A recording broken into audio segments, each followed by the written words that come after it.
बार काफ़ी दिनों के बाद आज मैं एक सेशन करने जा रहा हूँ और ये जो शख्सियत मेरे सामने है एसपी सिंह सर नाम है इनका। और काफ़ी बायोलॉजी में काफ़ी ह्यूज एक्सपीरियंस मैं कहूँगा इनका। और सर हम मिले थे एक ट्रेनिंग में या आईआईएसईआर मोहाली में। ये और मैंने आपको वहाँ देखा है कितने इंटरेस्ट से आपने उन एक्टिविटीज़ को जो किया। हम हम्म, थोड़ा लेजी भी हो रहे थे बट आपने बहुत अच्छे से उन एक्टिविटीज़ को इस एज में भी अच्छे से परफॉर्म किया। हम्म, और बच्चों के लिए आप पूरे डेडिकेशन से वो सोलर सिस्टम का भी हम वो देख रहे थे, बहुत खतरनाक तरीके से आपने ऑब्जर्वेशन वगैरह किया। तो उसी से प्रेरित होकर के मैंने सोचा ऐसे टीचर्स का इंटरेक्शन जरूर करना चाहिए और काफी समय सर के साथ टच में था और थैंक यू कोशिश कर रहा थैंक यू। था कि सर मुझे टाइम दे। और हम्म, अपने कीमती समय में से सर ने आज थोड़ा सा टाइम निकाला है। तो सर बहुत बहुत स्वागत है आपका मोटिवेशनल टॉक पर। छोटा सा धन्यवाद। मेरा चैनल है, बच्चों के लिए मैंने बनाया है ताकि कुछ ना हम्म, कुछ मोटिवेशन बच्चों को मिलता रहे। और क्योंकि मैं नवोदय विद्यालय से जुड़ा हूँ और हमारी सिस्टर कंसर्न कह सकते हैं केवीएस में आप कार्यरत है। तो सर एक छोटा सा इंट्रोडक्शन आपकी तरफ से और उसके बाद हम बातचीत करेंगे कि कैसे ट्वेल्थ क्लास सीबीएसई के लिए बायोलॉजी की प्रिपरेशन करें। 25 सालों से केवीएस में हूँ। टोटल मेरा एक्सपीरियंस तकरीबन 30 साल का हो गया है, रेजिडेंशियल का और केवीएस का। और इन 30 सालों की जर्नी में मतलब आपके थ्रू ही मैं कैलकुलेट कर पाया हूँ, वरना मैंने कभी सोचा नहीं था इतना टाइम हो गया। और इस जर्नी के अंदर मेरा बच्चों के साथ जो लगाव था, बच्चों के साथ मतलब एक ही चीज मैंने फोकस की है कि कभी भी कोई भी चीज हो तो सबसे पहले बच्चे के चेहरे पे एक स्माइल रहनी चाहिए।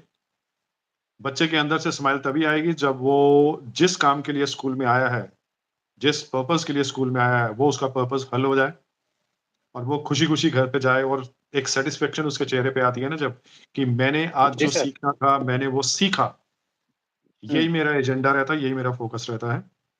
और इस 30 साल की जर्नी में मैं एनसीईआरटी के साथ जुड़ा रहा हूँ, काफ़ी समय से, स्टडी मटेरियल्स बनाने, उनकी ट्रेनिंग्स के सर। लिए। फिर एससीईआरटी चंडीगढ़ से भी मैं जुड़ा रहा हूँ काफ़ी साल तक। और पिछले 15-20 सालों से मैं ट्रेनिंग्स भी दे रहा हूँ, टीचर्स को ट्रेनिंग भी दे रहा हूँ। तो ये तो मेरा एक छोटा-सा है। लेकिन इन पूरी जर्नी के अंदर मेरा हर रोज़, एक-एक दिन, एक-एक पल मेरा बच्चों के साथ जुड़े रहने से है। मैं हमेशा सोचता रहता हूँ कि क्या ऐसा करूँ कि जिसकी वज़ह से बच्चे जो हैं और बेहतर कर पाएँ। या कभी-कभी जब बच्चे अप्रोच करते हैं कि मेरे को ये टॉपिक ये नहीं समझ में आ रहा है, इस तरीके से अगर किया जाए, तो क्या अल्टरनेटिव वे चूज़ किया जाए कि उस बच्चे को वो कर पाए उसको, कर पाए।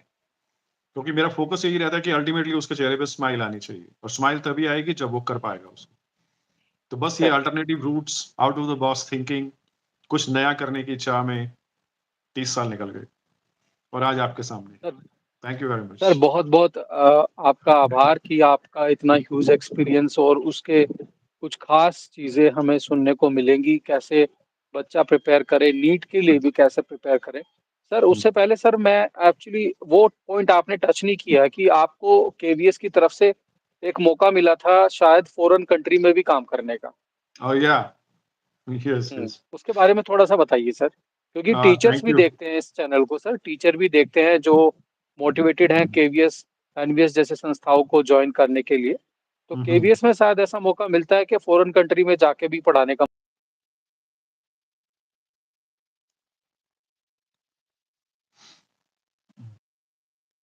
ये भी एक पॉइंट हो सकता है। नहीं, बढ़िया, आपने बढ़िया। मैंने एक्चुअली अपना पर्सनल थोड़ा-सा कम रखा था, लेकिन आपने कहा है तो मैं बता देता हूँ। थैंक्स टू केवीएस कि उन्होंने मुझे कैपेबल समझा कि मैं जो केवीएस के जो बाहर 3 एम्बेसीज़ के स्कूल्स हैं, उनमें मैं पढ़ा सकूँ। It's all credit goes to KVS कि उन्होंने कैपेबिलिटी मेरी देखी। लेकिन सबसे बड़ी बात ये थी कि मेरा 3 स्कूल्स जो हैं, वो एक न नेपाल में है, एक ईरान में और एक है रशिया में, मॉस्को में है। तो मेरा सिलेक्शन मॉस्को के लिए हुआ था 3 साल के लिए। मॉस्को आपको पता ही है, वो यूरोप का पार्ट है, ईस्टर्न यूरोप का पार्ट है, तो बिल्कुल यूरोप ही था वो। और उन दिनों में सबसे बड़ी बात ये होती है कि अंदर से खुशी सी आती है, वहाँ पे काम करना एक अलग बात होती है। खुशी इस बात की होती है कि अपनी कैपेबिलिटीज़ के बारे में पता लगता है और ये भी एक खुशी रहती है कि हमारी कैपेबिलिटीज़ हमारे जो बड़े हैं, हमारे जो केवीएस ऑर्गनाइज़ेशन है, उन तक पाई, उन्होंने भी देखा, टेस्ट किया और पूरे इंडिया में सिर्फ एक बंदा सिलेक्ट होता है 3 साल के लिए। And I was lucky enough, I was fortunate enough कि मेरे ऊपर मेरे भाइयों की और मेरे माता-पिता की अच्छी कृपा रही कि उनके आशीर्वाद से वो एक जो सिलेक्शन होनी थी पूरे इंडिया में, वो एक मैं था। So that is my little journey. And Moscow, you know, it is Europe. So that was all the culture that I studied there. It was Embassy of India school there, and 50% were Indians there. Rest 50% were people of Indian origin. And then Asian countries वो सारे वहां पे थे, तो एक multi cultural view हमें मिला वहां पे। आप इंडिया में किसी भी एक छोटे से स्टेट में रहते हुए बच्चों को पढ़ाते हैं तो आप अपने ही घर पे हैं, लेकिन जब आप किसी बाहर के मुल्क में जाते हैं और वहां पे आप इंटरनेशनल लेवल पे पढ़ाते हैं, वहां पे एक नजरिया डिफरेंट हो जाता है। मैं तो आपके यस। चैनल के माध्यम से ये भी कहना चाहूंगा कि मेरे अगर कुछ भाई जो तैयारी कर रहे हैं इस वक्त, तो उनके लिए भी कुछ अगर पॉइंट्स हम कभी प्लान आउट करें, उनके लिए भी किस तरीके से बाहर जाने के कुछ क्राइटेरिया मैंने क्या किया, तो वो हम्म। भी मैं सामने रख पाऊंगा। सर मैं ये पक्का भी सर, बताना मैं चाहूंगा कि मैं जब वापस आया था तो उसके बाद मैंने ये बातें अपने साथियों से भी की थी, और थैंक गॉड, मतलब इट इज ऑल कोइंसिडेंस और लक, मेरे जो 3 साथी हैं वो भी मॉस्को और नेपाल में पहुंच पाए, उसकी वजह से अभी एक हैं मॉस्को में, अभी भी हैं, अभी इस साल उनको वापस आना है। तो हम सब एक ही साथ थे और आपस में डिस्कशन किया करते थे, और किस तरीके से वहां पे मैंने क्या क्या किया, क्या क्या मुझसे पूछा गया, इंटरव्यू 1-1 घंटे का इंटरव्यू चलता है वहां पे। तो हम्म। वो सारी बातें हुई, तो एंड 3 मेरे साथी वहां पे, और मेरे को थोड़ी सी अंदर से खुशी होती है कि एटलीस्ट मेरा जो एक्सपीरियंस था वो किसी के काम आया। सर बहुत बहुत धन्यवाद आपका इस सवाल का जवाब देने के लिए। बीच में थोड़ा मेरा नेटवर्क डिस्कनेक्ट हो गया था, बट शायद आपको आपकी साइड से आवाज आ रही होगी, आई एम हाँ, श्योर। मेरे को अच्छा। आवाज आ रही थी, मैं देख पा रहा था, आपको नहीं देख पाया, लेकिन वो सारा चल रहा था सिस्टम। हाँ कोई दिक्कत नहीं सर, व्यूअर्स पक्का सुन पाएंगे होंगे। सर ये जो आपने बताया कि कैसे मतलब आप मॉस्को में थे सर, वो मैं सुन नहीं पाया एक्चुअली, कहाँ थे आप? मॉस्को में, एम्बेसी मॉस्को एम्बेसी में। Of India, embassy of India Moscow. ठीक है सर, इसके ऊपर हम एक कोशिश करेंगे आपसे टाइम लेके किसी संडे को कोई वीडियो इस पे हाँ, स्पेशल हम श्योर, रखेंगे सर।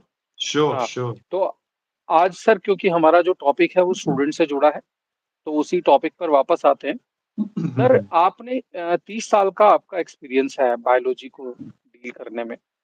तो सर एनसीईआरटी के साथ आप एक तरीके से काफी लंबे समय से जुड़े रहे, ट्रेनिंग रिसर्च भी की। तो सर जो नीट का पेपर डिजाइन होता है, नीट का जो पेपर आपने देखा है, तो उसका क्या रिलेशन सर हम कहेंगे कि एनसीईआरटी अगर स्टूडेंट एक नाइन्थ में, मैं तो सिक्स ऑनवर्ड ही बात करूंगा, क्योंकि सिक्स में, सेवन्थ में, एट्थ में, नाइन्थ में, टेंथ में जैसे बच्चा पढ़ता आ रहा है, और वही बुक इलेवंथ में फिर वो पढ़ता है एनसीईआरटी। तो कुछ जैसे टीचर्स का गाइडेंस रहता है कि कुछ प्राइवेट पब्लिशर पे जा सकते हैं आप, जैसे प्रदीप है, एक और बहुत सारे बुक्स हो सकते हैं, तो दिनेश है, या कुछ और पब्लिशर्स हैं। तो बच्चे को सर उस तरफ जाना चाहिए या एनसीईआरटी पे ही रहना चाहिए, मतलब नीट एस्पिरेंट नहीं, को? बेसिकली अगर आप नीट का पेपर के बारे में बात कर रहे हैं, तो नीट कोई भी पेपर उठाइए आप, उसके अंदर हम्म। आपको क्वेश्चन जो है, वर्डिंग्स जो आएंगी, ditto wordings from the NCERT book मिलेंगी, एज इट इज उठाई हुई words, lines as it is मिलती हैं, वर्ड्स मिलते हैं, बिकॉज लास्ट ईयर का पेपर और उससे लास्ट ईयर का पेपर, मैं 3-4 साल से नीट का पेपर इवेलुएट कर रहा हूँ, तो हम्म। बिल्कुल वही के वही words as it is lines में से निकाले हुए हैं। और पेपर जी खत्म सर। होने के बाद बच्चों के मैंने व्यूज लिए, तो बच्चों ने कहा सर ये वाली चीज कहाँ से आ गई, ये वाली चीज कहाँ से आ गई, जबकि हमने बच्चों से कहा था, हमने कहा your paper is from NEET NCERT book, ठीक है ना, hmm. NCERT of physics, chemistry and biology, take care of that particular part, you have to read the lines also and understand those lines, you have to read the words within the lines, the meaning hmm. Coming out within the lines. मैं हम्म। हैरान था पिछली बार, और उससे पिछली बार भी ऐसा हुआ था, एक वर्ड एक पर्टिकुलर लाइन से उठाया गया था, वो एक वर्ड था सिर्फ, उसी एक वर्ड के ओके। ऊपर एक क्वेश्चन बना हुआ था। हम्म। आमतौर पे एज अ टीचर, जो है वो उसको, नॉर्मल जो टीचर है अपनी अपनी भाषा में बात करते हैं स्कूल के अंदर, क्लास के अंदर, even in the coaching institutes also, so they just hmm. Content clarification होती है वहां पे। और क्लास में तो आपको पता है, स्कूल में तो इतना टाइम भी नहीं होता है एक पीरियड में, तो हम फटाफट उसको हम्म। रश थ्रू करके कंप्लीट कराते हैं। लेकिन हम्म, उसके बावजूद मैं बच्चों से कहता था कि आप एनसीईआरटी को डेफिनेटली पढ़िए, जो कंटेंट स्कूल में किया हम्म, हुआ है, उसी उतना हम्म, सा 40 मिनट का जो 30 मिनट की क्लास थी, उतना ही कंटेंट एनसीईआरटी से पढ़ना है, क्योंकि वर्ड्स के ऊपर क्वेश्चन बनते हैं। And hmm, that happened last time also and the last to last time also. तो मैंने उनसे फिर हमने किताब निकाली, वो क्वेश्चन निकाला, किताब निकाली, हम देखो देखो इस पेज पे ये वर्ड है, अब इसके ऊपर उन्होंने एक क्वेश्चन बनाया हुआ है। हम्म, अब एनसीईआरटी का और बाकी जो पब्लिकेशंस हैं, प्राइवेट पब्लिकेशंस, उनका डिफरेंस मैं आपको बता देता हूँ। एनसीईआरटी जनरली एक पतली सी किताब होती है, ठीक है? उसमें कॉन्सेप्चुअल नॉलेज बड़ी अच्छी होती है। अगर कोई बच्चे की लैंग्वेज कॉम्प्रिहेंशन बड़ी अच्छी है, लैंग्वेज वो समझ पाता है अंग्रेजी को या हिंदी को, हम्म, तो वो बच्चा उन लाइनों का मतलब और लाइनों के बीच का मतलब निकाल लेगा। बच्चे हम्म, मार तब खाते हैं जब उनको उनकी लैंग्वेज की कॉम्प्रिहेंशन ठीक नहीं होती है, वो समझ नहीं पा रहे हैं लैंग्वेज को। और इसीलिए फिर यहाँ पे प्राइवेट जो ऑथर्स हैं उनकी किताबें आ जाती हैं, क्योंकि वो एग्जाम्पल पे एग्जाम्पल देते हैं, एक एग्जाम्पल, दो हम्म, एग्जाम्पल, 10-10 एग्जाम्पल। तो बच्चा क्या करता है, अब इसमें एक गलत बुरी बात नहीं है, मैं प्राइवेट पब्लिशर्स को कभी बुरा नहीं कहता हूँ। उनकी किताबें मोटी क्यों होती है? क्योंकि वो एग्जाम्पल पे एग्जाम्पल, इलेबोरेशन पे इलेबोरेशन देते हैं। ठीक है ना? ये है। एनसीईआरटी इलेबोरेट नहीं करती है उसको, एनसीईआरटी एक कॉन्सेप्ट सामने रखती है। अब गलती कहां पे हो रही है कि बच्चा जब किसी प्राइवेट ऑथर की किताब पढ़ेगा तो वो जो लिखा हुआ है उसको पढ़ लेगा, एक और एग्जाम्पल पढ़ लेगा, 10 एग्जाम्पल पढ़ लेगा, ठीक है ना? तो वो वही चीज कर रहा है जो किसी ने लिखा हुआ है। लेकिन एनसीईआरटी क्या कहती है? हमने सिर्फ एक एग्जाम्पल आपको बताया है, बाकी आप एग्जाम्पल्स खुद ढूंढो, इन पैरामीटर्स हम्म, को अप्लाई करो, ये कंडीशंस अप्लाई करो, आपको एग्जाम्पल्स आप ही के आसपास मिलेंगे। कीप योर जी, eyes open, have a keen I site. यहां पे मैं अक्सर एक एग्जाम्पल देता हूं मेंडल का। हम्म, मेंडल के टाइम पे माइक्रोस्कोप्स नहीं थे, मतलब उसने उन्होंने जो ऑब्जर्व किया वही लिखा। अब देखिए, मेंडल डिस्कवर क्या कर गए? जेनेटिक्स। हम्म, उनके जो जेनेटिक के प्रिंसिपल्स थे, जैस जो ऑब्जर्व किया वही उन्होंने बताया। हम हम्म, कितने सालों बाद ये जान पाए कि ये जो प्रिंसिपल्स हैं, बेसिकली जो फैक्टर्स हैं, ये जीन्स के होते हैं और ये क्रोमोसोम्स पे पड़े होते हैं, क्योंकि तब हम माइक्रोस्कोप के वजह से हमने सेल को देखा, न्यूक्लियस को देखा, न्यूक्लियस के अंदर कुछ फाइबर्स को देखा। And thanks to Hershey Chase and Griffith, जिनके एक्सपेरिमेंट्स, मैक्लियोड के एक्सपेरिमेंट्स, जिनसे हमें पता लगा कि यही वो मॉलिक्यूल है जिसके अंदर सारी की सारी इनहेरिटेंस, हमारी इंफॉर्मेशन स्टोर्ड होती। गलती नहीं कर सकते, ये फंडामेंटल रूल है। जैसे सर मैं अभी 6 क्लास की एनसीईआरटी जो नई आई है हम पढ़ा रहे हैं बच्चों को क्यूरियोसिटी के हम्म, नाम से, और उसमें एक टर्म यूज की है सर, स्टिमुलस। और ये स्टिमुलस पहली बार 10th में यूज होती थी, तो इस हम्म, बार 6th की एनसीईआरटी ने टर्म यूज कर दिया स्टिमुलस।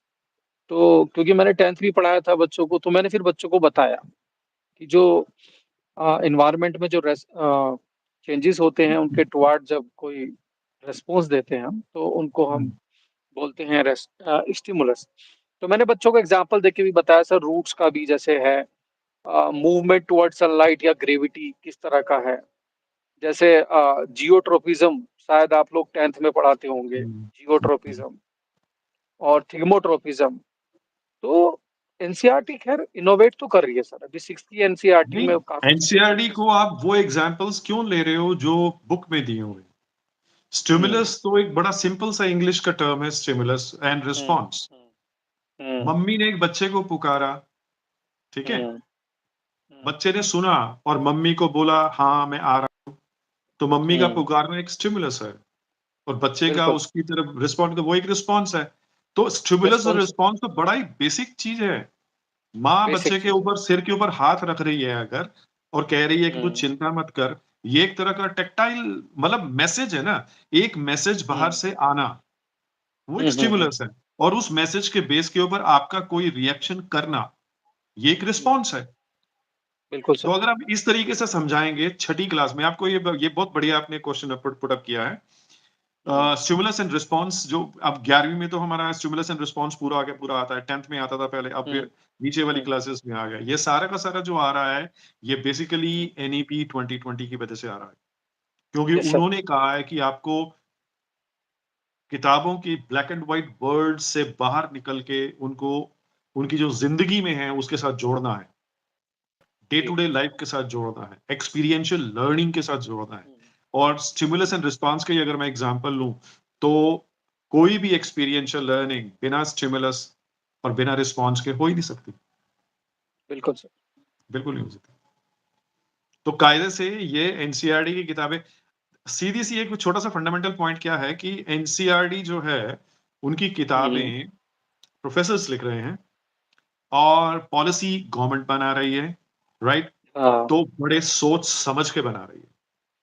बिल्कुल सर। मैं आपको एक और यहीं पे लगते हुए एक बात बता देता हूँ। I am a part of centre of excellence also in CBSE. I am a yes resource sir. Person there. तो मेरी ज़िम्मेवारी रहती है कि जैसे-जैसे जब-जब ड्यूटीज़ लगती हैं मेरे को, तो मेरे को डिफरेंट स्कूल्स में जाना पड़ता है, ट्रेनिंग देने के लिए, टीचर्स को ट्रेनिंग देने के लिए। अभी कुछ दिन पहले ही 8 तारीख को भी मैं गया था, यमुनानगर वाली साइड पे, अम्बाला वाली साइड पे गया था। तो आने वाले दिनों में और भी मैं जाऊँगा। तो we keep on working on NEP. तो वो जो हम नीचे लेके आ रहे हैं ना वर्ड्स, नॉलेज को एक बच्चे को बताने की कोशिश कर रहे हैं। यहाँ पे एक और वर्ड बड़ा अच्छा अच्छा आ जाता है हमारे पास। एग्जाम्पल स्टिमुलस ही ले रहे हैं हम, स्टिमुलस एंड रिस्पॉन्स का ही ले रहे हैं। हुँ, ये नॉर्मली जो है हायर क्लासेस में आता था, अब ये लोअर क्लासेस में चला गया है। तो इससे एक और चीज़ क्या निकल के आती है, हमने बच्चे के लेवल कोई भी डिफिकल्ट से डिफिकल्ट कॉन्सेप्ट हम बच्चे के लेवल पे आके उस बच्चे को सिखा सकते हैं। छठी क्लास में भी सिखा सकते हैं, 5वीं में भी सिखा सकते हैं। 5वीं जी। में हमें फोटोट्रॉपिज़्म के एग्ज़ाम्पल्स नहीं लेंगे, 5वीं में हम कुछ और एग्ज़ाम्पल्स लेंगे, जो 5वीं का बच्चा समझ सकता हो। छठी में हम उसके लेवल के एग्ज़ाम्पल्स लेंगे। कॉन्सेप्ट तो वही रहता है, सिर्फ़ परिस्थिति चेंज हो गई है, बच्चा चेंज हो गया है, इसीलिए हम उनके जो एग्ज़ाम्पल्स हैं, कनेक्शन विद द लाइफ, हम वही कनेक्शन विद द लाइफ करेंगे जो उस बच्चे का डे टू डे रूटीन है। वो छठी क्लास का बच्चा है, वो 12 से 13 साल का बच्चा है, उसकी ज़िंदगी में कितना क्या-क्या चल रहा होगा, वो कौन से एग्ज़ाम्पल्स को देख रहा होगा, उन्हीं के साथ हुँ, कनेक्शन जो है ना, that is real life situations. Concepts तो रिमेन ठीक है। सेम, कॉन्सेप्ट हुँ, हुँ। रिमेन्स। अच्छा सर, जैसे 12th की बायोलॉजी की बात करें, तो 12th की हुँ, बायोलॉजी में जैसे शायद पहला चैप्टर रिप्रोडक्शन है, if I am not wrong. हुँ। तो reproduction in animal I think. तो अगर हम वेटेज की बात करें मार्क्स के, तो बच्चे को सर मार्क्स के हिसाब से चलना चाहिए या स्टार्टिंग से पढ़ते हुए कनेक्ट करना चाहिए? अभी 10 इसमें दिन ना में।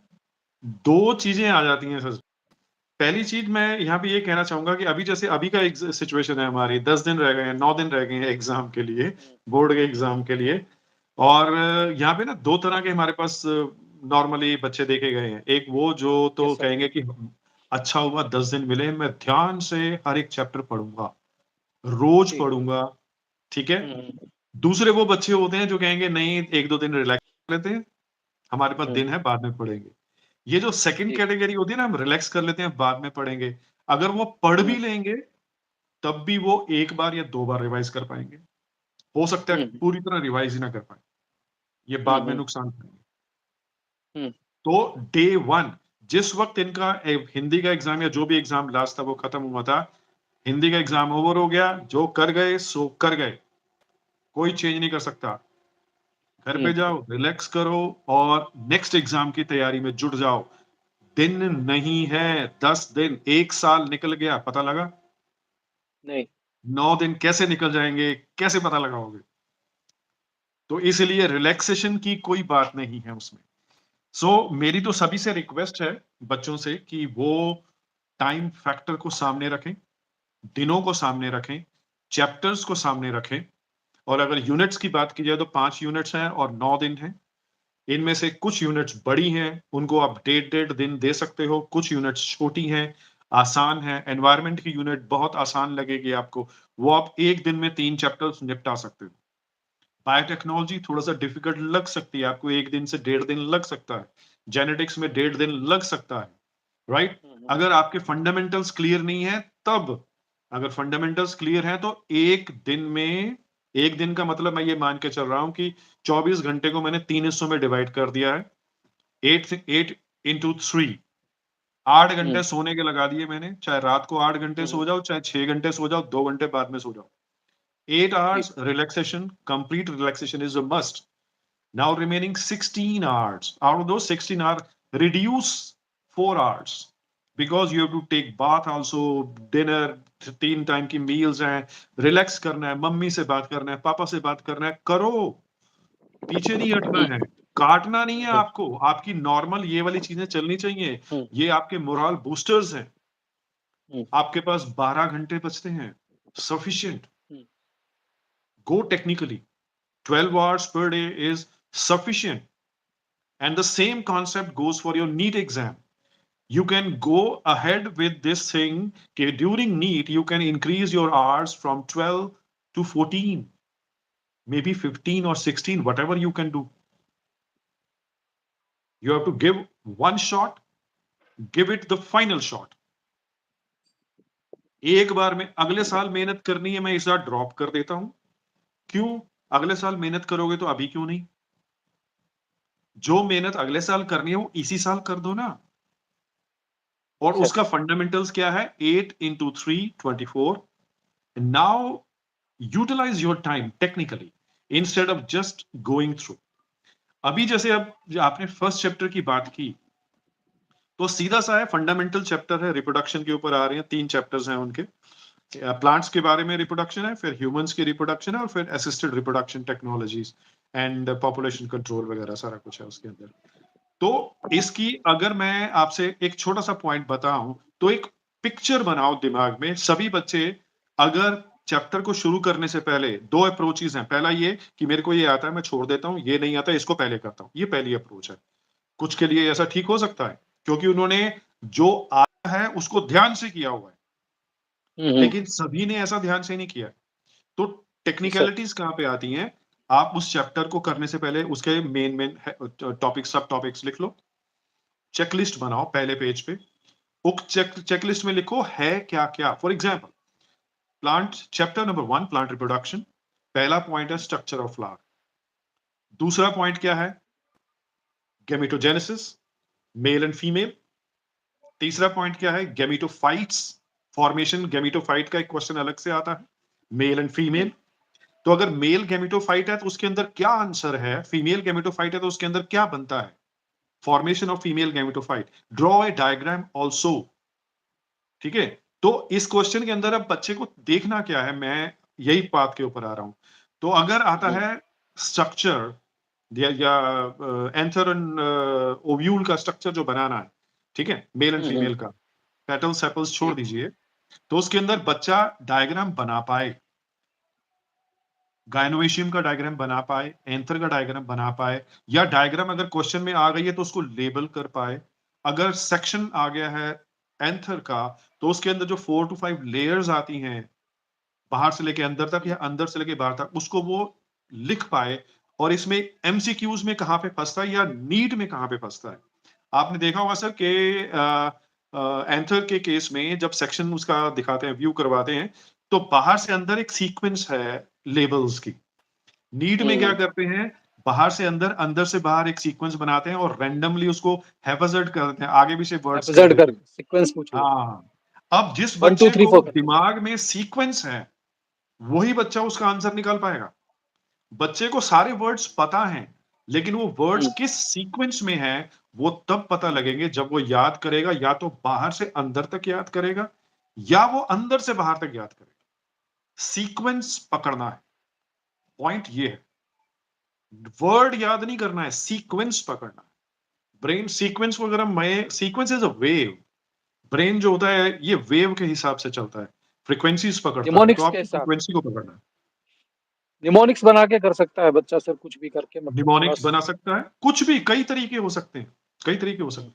हर एक बच्चे का अपना एक तरीका है, उसको जो कंफर्टेबल लगे वो करे, लेकिन टेस्ट करे कि अगर गेमेटोफाइट्स की बात हो रही है तो मेल गेमेटोफाइट और फीमेल गेमेटोफाइट का डिफरेंस पता होना चाहिए, उसकी डायग्राम वो बना सके, उसका लेबलिंग वो कर सके। और अगर लिखने के लिए आ जाए ये क्वेश्चन सपोज करो, तो कितने नंबर का आएगा? 2 नंबर का आ सकता है या 3 नंबर का आ सकता है, 1 नंबर का कभी नहीं आएगा, 4 या 5 नंबर का ये कभी नहीं आएगा। तो इसका आंसर अगर 2 नंबर का है तो मैं पूरा आंसर कैसे कैसे करूं, और अगर 3 नंबर का है तो 3 नंबर में मेरे को क्या-क्या लिखना पड़ेगा कि मेरा आधा नंबर भी ना कटे। जी सर। यहाँ पे मैं एक और पॉइंट सबके लिए रखना चाह रहा हूँ। सीबीएसई की चेकिंग में मार्क्स जो लगते हैं, वो वैल्यू पॉइंट्स पे लगते हैं। मैं अक्सर ये बात बच्चों से भी कहता हूँ। वैल्यू पॉइंट 1 होता है और उसकी मार्किंग होती है आधी। That means 1 value hmm, point is equal to half marks. Now if a question is of 1 mark, it will either have one value point or it will have two smaller value points. Hmm, Half mark is equal to 1 mark, or one big statement, 1 mark. And similarly, if it is a 3 mark question, then it will have minimum 3 points if there are larger points, hmm, or it will have 6 value hmm, points. तो अगर जी, बच्चा इस चीज को दिमाग में रखे तो वो डेफिनेटली हमेशा सही लगेगा। अब बच्चे ने अगर दिमाग में रख लिया 3 नंबर का क्वेश्चन है and he has to get 3 out of 3, तो उसको वो 3 पॉइंट्स लिखने पड़ेंगे। पैराग्राफ्स में कभी भी आंसर सीबीएसई को मत दें। जी, सीबीएसई उस पैराग्राफ में भी ढूंढेगी वैल्यू पॉइंट कहाँ है, वैल्यू पॉइंट कहाँ है, उसके नंबर मिलेंगे। तो जब सीबीएसई ने नंबर वैल्यू पॉइंट पर ही देना है, why hmm, to write the answer in a paragraph? Write down in points, give the value points. The value point is there. It is valid. You get a mark. If it is not valid, you will not get a mark. Simple. CBSE evaluation of papers is very simple process. You need to just understand it. और इसमें आप अक्सर देखेंगे, एक और example मैं बताता हूं आपके माध्यम से, कि सीबीएसई अक्सर जो टॉपर्स होते हैं उनकी मार्क जो शीट्स होती हैं, आंसर शीट्स, वो बोर्ड जो है अपलोड करता है साइट पे। उनको चेक करें, कभी बच्चों को दीजिए उनको चेक करने के लिए। जो टॉपर्स होंगे वो कभी भी, मतलब रेयरली वो एक्स्ट्रा शीट्स लेते हैं। जो मेन शीट एक मिलती है उसी के अंदर सब कुछ लिखा होता है। एक्स्ट्रा शीट्स की उनको जरूरत पड़ती ही नहीं है, और जो लिखा होता है वो बड़ा ही टेक्निकली लिखा होता है, इसीलिए उनके पूरे नंबर आते हैं। तो मेरा सिर्फ यही सर कहना अगर है कि कोई भी चैप्टर शुरू करें, चैप्टर 1 से अगर आप ले रहे हैं, तो topic 1, if it is whatever topic it is, structure of anther or ovule, whatever it is, तो उसके अंदर पॉइंट नंबर 1 क्या है, डायग्राम बना सकते हो कि नहीं। Time hmm, topic number point 2 is labels, all the labels in a sequence, either from outside to inside or from inside to outside, sequence में। हुँ, then सभी पार्ट्स जो लेबल किए हैं उनका काम, फंक्शन, ये एमसीक्यू में फंसता है। सपोज करो एंथर की डायग्राम आई नहीं, इसका कोई क्वेश्चन नहीं आया, लेकिन टैपिटम का फंक्शन एमसीक्यू में आ गया, हुँ, तो उस लेबल का फंक्शन क्या है ये पता होना चाहिए, राइट। तो सर जब ये मैंने चीजें जब सर चलती हैं तो ऑटोमेटिकली बच्चा आगे निकलेगा। सर जब मैंने 12th का एग्ज़ाम दिया था 2003 में, जब भी टैपटम पूछा था, तब भी ये जब भी पूछा था। पूछा था सर। ये टैपटम जो है ना सर, काफ़ी बार मैंने देखा है पेपर में पूछ लेते हैं। बहुत बार अच्छा आता सर, है, बहुत बार। पहले चैप्टर में से सर कुछ इम्पोर्टेंट क्वेश्चन आपको, जैसे चैप्टर वाइज़ भी थोड़ा-थोड़ा हम बात कर लें कि पहले चैप्टर में अगर, आपको क्या लगता है, हाँ, यहाँ से अगर क्वेश्चन हम आएगा? ऐसे करें, अगर ऐसे करें तो मैं थोड़ा थोड़ा एक हिंट सा दे देता हूं, जो अक्सर रिपीट हुए क्वेश्चन, जो टेक्निकली बड़े, मतलब मोस्ट एक्सपेक्टेड माने जा सकते हैं, वो है चैप्टर 1 में गेमिटोफाइट्स का बनना, मेल या female. Hmm, hmm, that means pollen grain के अंदर जेनरेटिव सेल का और फिर मेल गैमिट्स का बनना। उसी तरीके से ओव्यूल के अंदर एम्ब्रियो सैक का बनना। और इसके अंदर जो अक्सर पूछा जाता है, एमसीक्यू में भी पूछा जाता है, या कभी कभी उसमें एसर्शन रीजनिंग में आ जाता है, नहीं तो डायग्राम में या एक्सप्लेनेशन तो आ ही जाता है। 7 cell 8 nucleated stage 8 celled nuclei, हाँ, ये तो आता है सर। कई बार रिपीट हुई है, ये इंपॉर्टेंट है। इसके बाद अगर हम चलें पॉलिनेशन पे ऊपर, तो अक्सर गैटोनोगेमी एंड जेनोगेमी, या कोई एग्जांपल्स देके, दो प्लांट्स का एग्जांपल देके ना, वो पूछने की कोशिश कर रहे हैं कि इसमें ऑटोगेम, मतलब self pollination and cross pollination का कॉन्सेप्ट, इसकी कॉन्सेप्चुअल डिफरेंस क्लियर होना चाहिए। जी सर। इससे जब आगे चलते हैं पॉलिनेशन से आगे, तो फर्टिलाइजेशन आता है। तो डबल फर्टिलाइजेशन अक्सर रिपीट किया गया, बड़ी बार रिपीट किया गया। और डबल डबल फर्टिलाइजेशन। फर्टिलाइजेशन का एंड प्रोडक्ट पूछा जाता है। दो फर्टिलाइजेशंस हो रही हैं, तो first male gamete and the egg, वो जायगोट बनाएगा, हुँ, वो एम्ब्रियो बनाएगा। Second male gamete and the nucleus in the centre, polo nuclei in the centre, they will make n plus n plus n 3n triploid food storing tissue called as endosperm. ये question बड़ी बार repeat हुआ है। इसके अंदर pollination में एक और चीज आती है। पॉलिनेशन जब होती है तो इन ब्रीडिंग डिप्रेशन, ये इंपॉर्टेंट है, बड़ा रिपीट होता है। प्री बोर्ड्स में भी हमारे रिपीट हुआ और एनुअल में भी जो बोर्ड का एग्जाम है उसमें भी बड़ी बार आया हुआ है। आउट ब्रीडिंग डिवाइस, कौन सी ऐसी स्ट्रेटजीज प्लांट फ्लावर्स अडॉप्ट करेंगे कि वो सेल्फ फर्टिलाइजेशन की बजाय क्रॉस फर्टिलाइजेशन की तरफ बढ़ें? Give me 1 minute.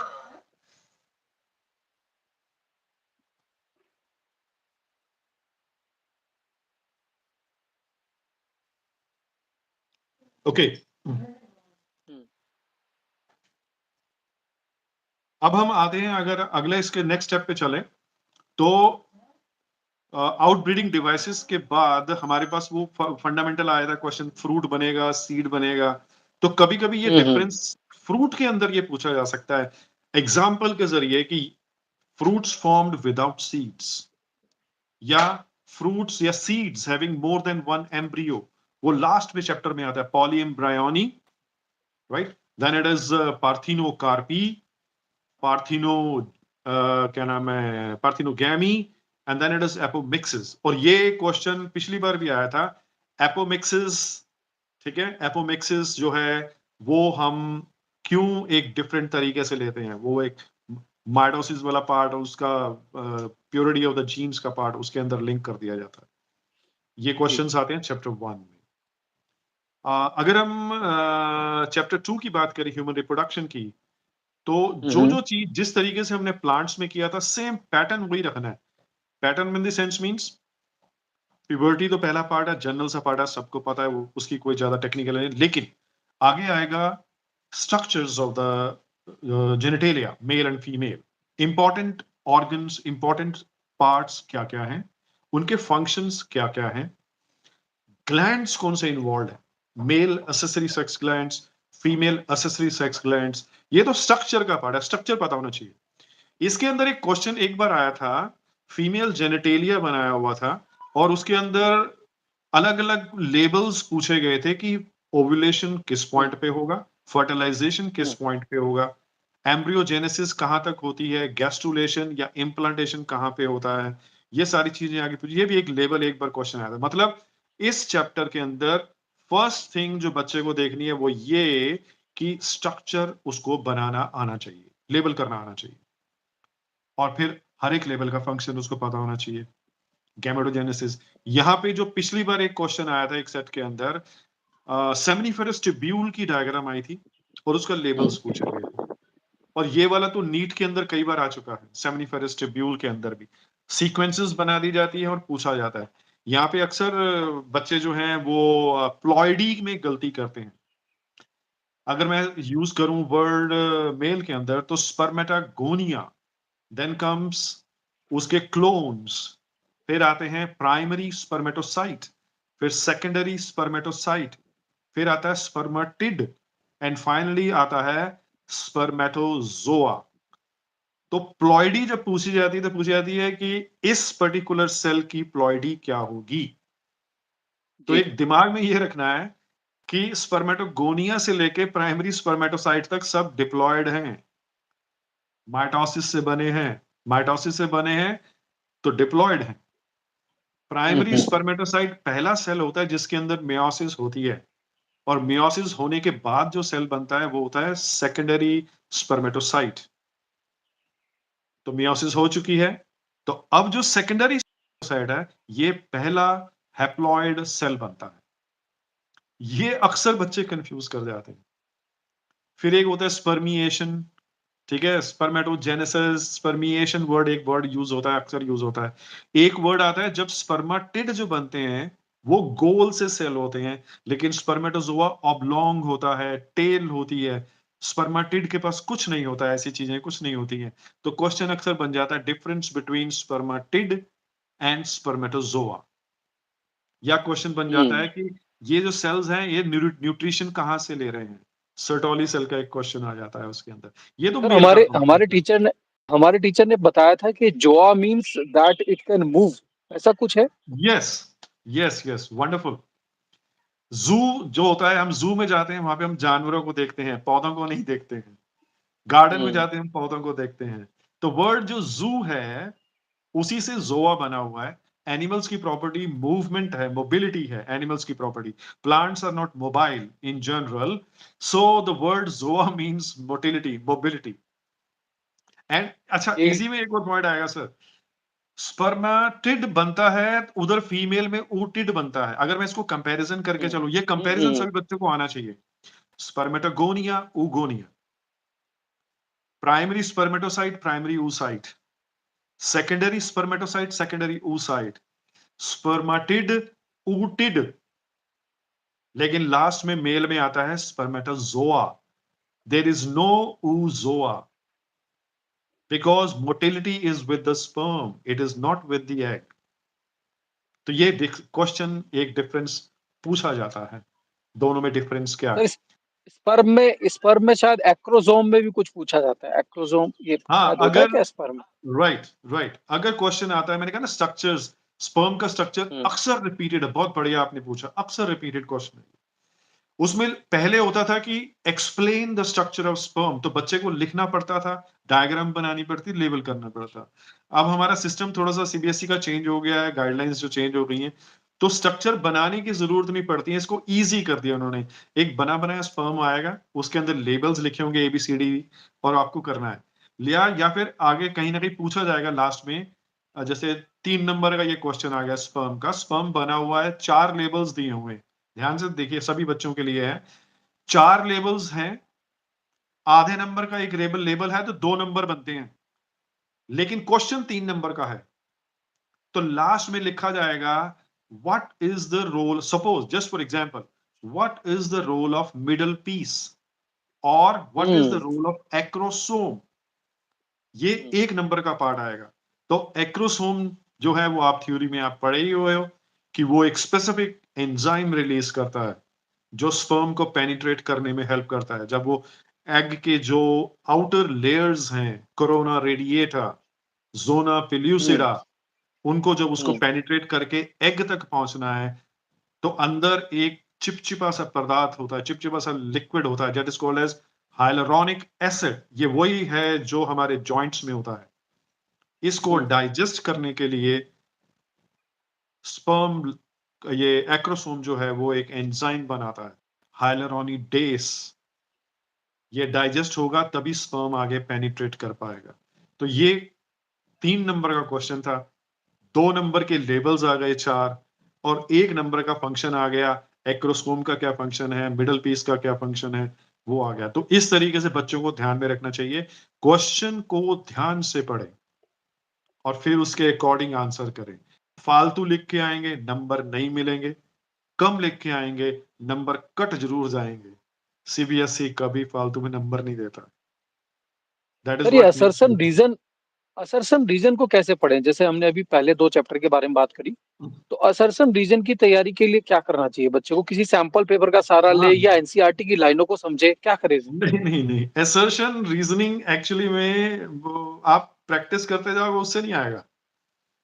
हुँ, ये लैंग्वेज का पार्ट है, इसमें नॉलेज और लैंग्वेज टेस्ट होती है, बंदे की, एक बच्चे की लॉजिकल रीजनिंग टेस्ट होती है, असर्शन रीजनिंग उसमें आते हैं। हाँ, एक और पॉइंट है, क्योंकि इस बार के जो पेपर है, उसमें कॉम्पिटेंसी बेस्ड क्वेश्चंस ज्यादा आएंगे, तो बच्चे की कॉम्पिटेंसीज चेक हो रही है एनईपी के हिसाब से। ठीक है, हुँ, हमारी जितनी भी कॉम्पिटेंस है, उन्हीं का कुछ ना कुछ क्वेश्चंस में आता रहेगा। जस्ट फॉर एग्जांपल, आपने असर्शन रीजनिंग की बात की, ये अक्सर बच्चे गलत करते हैं। उसका रीजन ये है, बच्चों को पहले फंडामेंटली ये पता होना चाहिए। मैं आने वाला था इस पॉइंट पे, आपने रेज कर दिया क्वेश्चन, बहुत बढ़िया किया। असर्शन रीजनिंग में 4 पॉइंट्स होते हैं, ABCD।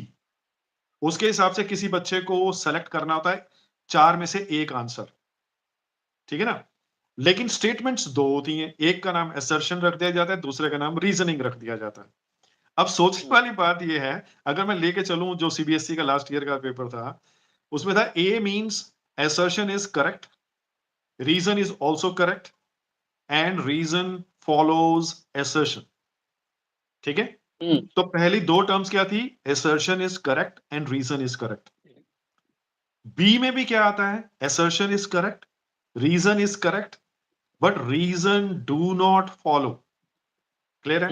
That means option A and option B, इन दोनों का बेसिक क्राइटेरिया क्या है?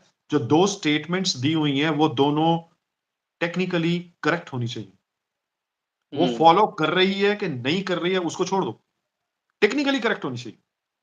ठीक है? अब आते हैं ऑप्शन सी के ऊपर। ऑप्शन सी में क्या लिखा होता है? assertion is correct but reason is wrong। तो दोनों में से एक गलत हो गई। और डी में लिखा होता है assertion is wrong but reason जो भी दिया हुआ वो करेक्ट, वो इंफॉर्मेशन करेक्ट है। तो बच्चे ने सबसे पहले ये ढूंढना है, बच्चे को बताइए कि आपको पहले ये चेक करें कि साइंस के हिसाब से, टेक्निकलिटी, इंफॉर्मेशन, नॉलेज के बेस के ऊपर statement one that is assertion वो ठीक है या गलत है। पहले इसको निकालो।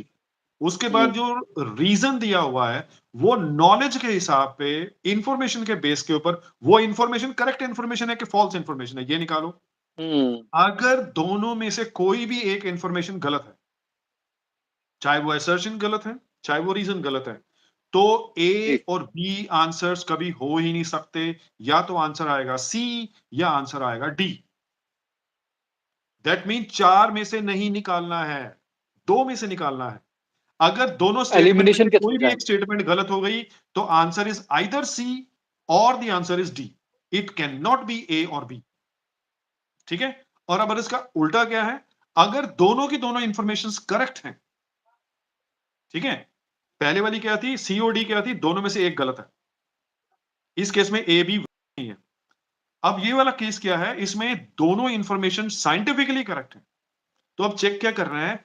रीजन जो है वो फॉलो कर रही है असर्शन को कि नहीं कर रही। अगर तो कर रही है तो ऑप्शन ए है, आंसर ए आएगा। और अगर नहीं कर रही है तो आंसर बी आएगा। दैट मीन चार में से चूज नहीं करना, सिर्फ दो में से चूज करना है। सबसे पहले ये जी।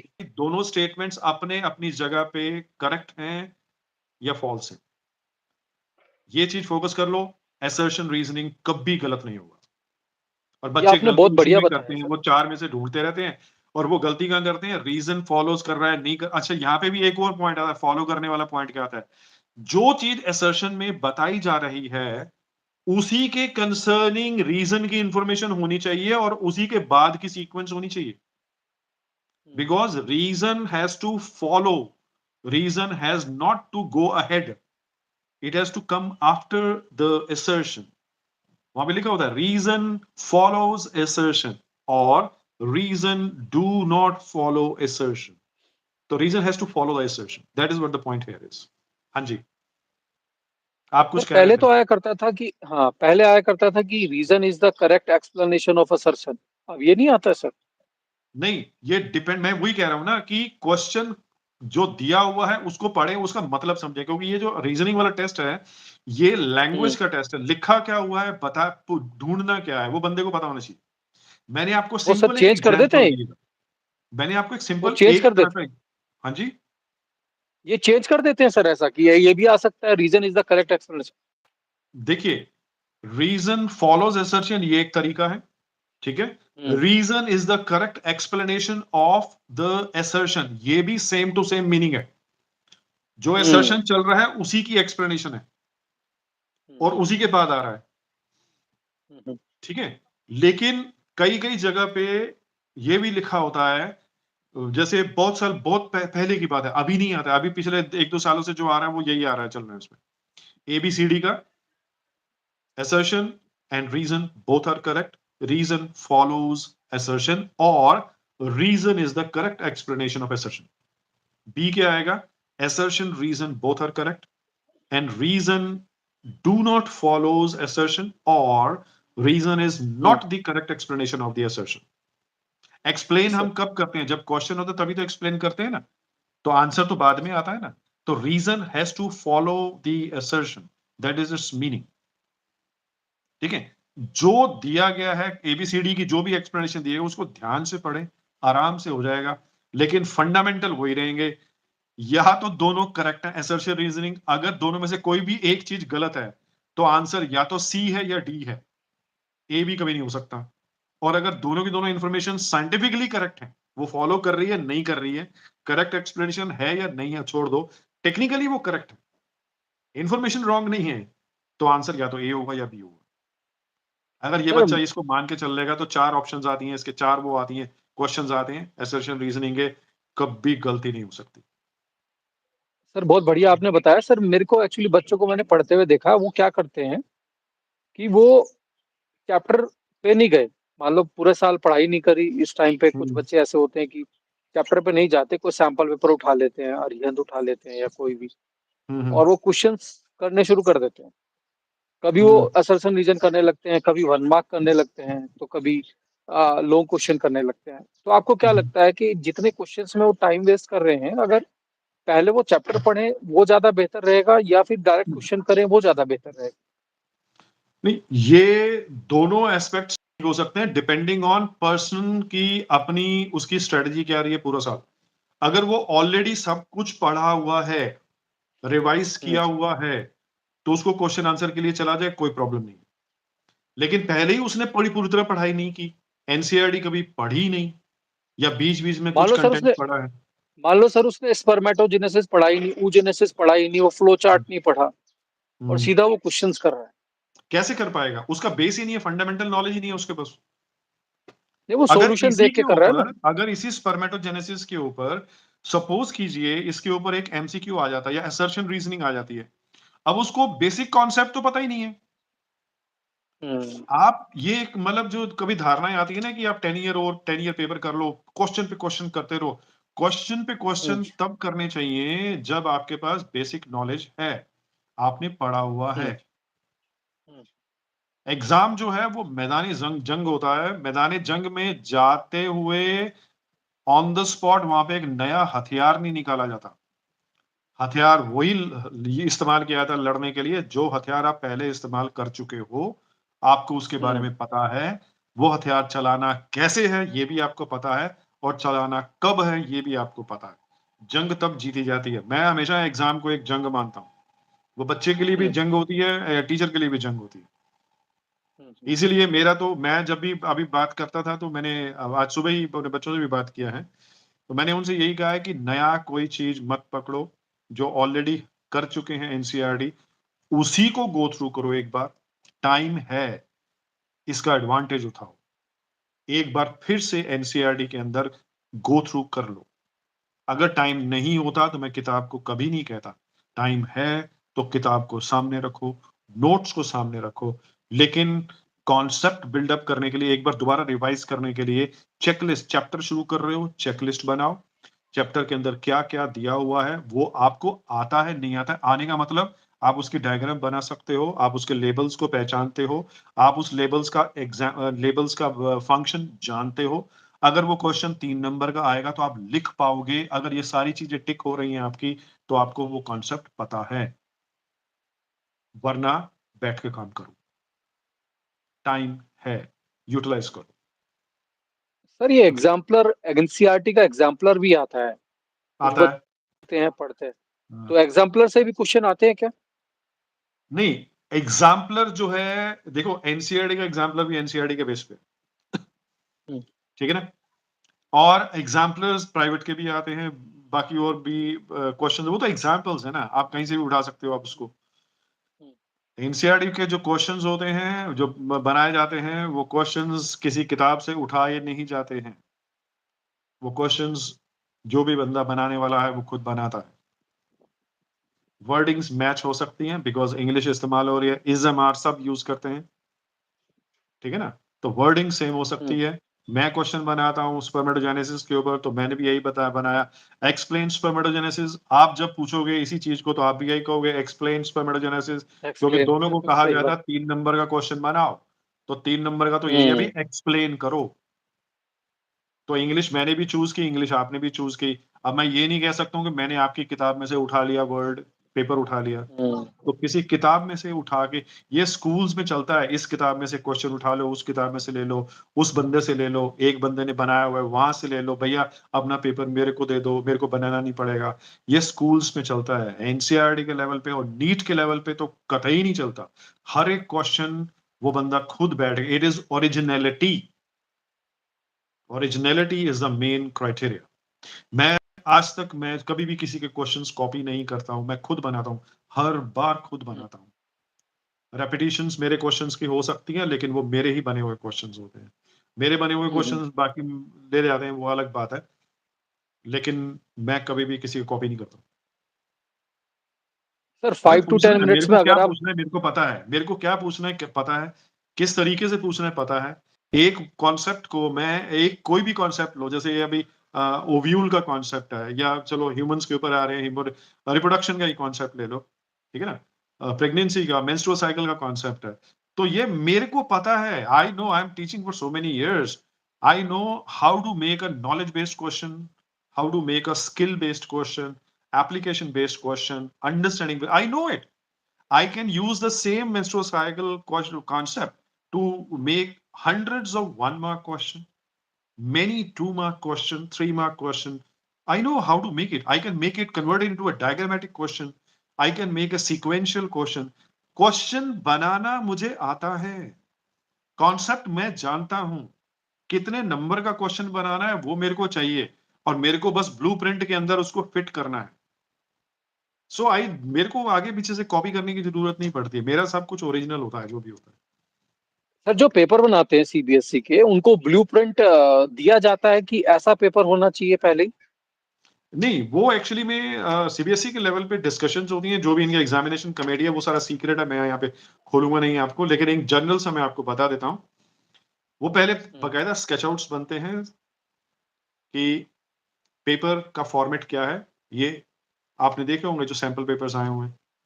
उसके बाद जो गाइडलाइंस दी आएगी, सीबीएसई के इतने सैंपल पेपर आए परसेंट हैं सर। कॉम्पिटेंसी बेस्ड क्वेश्चन होंगे, इतने परसेंट ये वाले क्वेश्चन होंगे, ये ऑलरेडी गाइडलाइन स्कूल में पहुंच चुकी हैं, सर राइट। जो सीबीएसई का सैंपल पेपर आया है, हम्म। सीबीएसई के 3 सैंपल पेपर आते हैं, जो 2 या 3, तो इसी के आधार पे पेपर डिजाइन करने वाले को बोला जाता होगा कि ऐसा ही कुछ बनाना है, नहीं, या कुछ? डिजाइन करने के लिए, डिजाइन जो पेपर बनाने वाले जो होते हैं उनके सामने सैंपल भी रखा जा, सैंपल भी होता है, लेकिन सबसे बड़ी बात, उनको पहले से बताया जाता है कि आपको ये टॉपिक्स अलॉटेड हैं, इन टॉपिक्स में हम्म आपको इस तरह का क्वेश्चन बनाना है, कॉम्पिटेंसी बेस्ड बनाना है, आपको टेस्ट करनी है बच्चे हम्म की कॉम्पिटेंसी, हम्म या आपको नॉलेज बेस्ड बनाना है, या हम्म एप्लीकेशन बेस्ड बनाना है, राइट।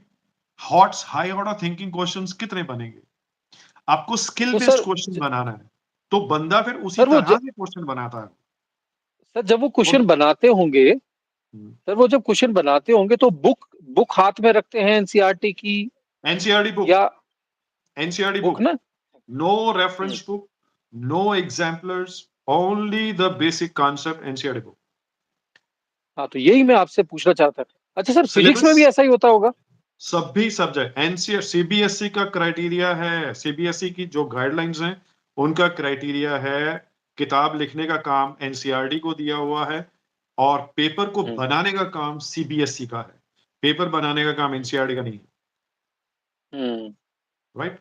तो ये दोनों की दोनों गवर्निंग बॉडीज जो हैं वो सेंट्रल गवर्नमेंट की हैं, that is a hmm common central examinations, hmm base NCERT का है। मतलब एनसीईआरटी किताबें जब लिखती हैं तो किसके बेस पे लिखती हैं, अपने अपने आप थोड़ी ना लिख देती हैं। गाइडलाइंस कौन सी होती है, जो करिकुलम है, करिकुलम करिकुलम। पहले बनता है, सिलेबस, उस करिकुलम को पूरा करने के लिए जो सिलेबस क्या होगा वो डिफाइंड होता है, ठीक है। हम्म इसके बेस पे जो क्या कहते हैं क्वेश्चंस बनेंगे, और किस किस पैटर्न में क्वेश्चंस बनेंगे वो भी डिफाइंड होते हैं, सब कुछ प्री प्लान्ड होता है, फॉर्मेट्स ऐसे ही थोड़ी ना बने होते हैं।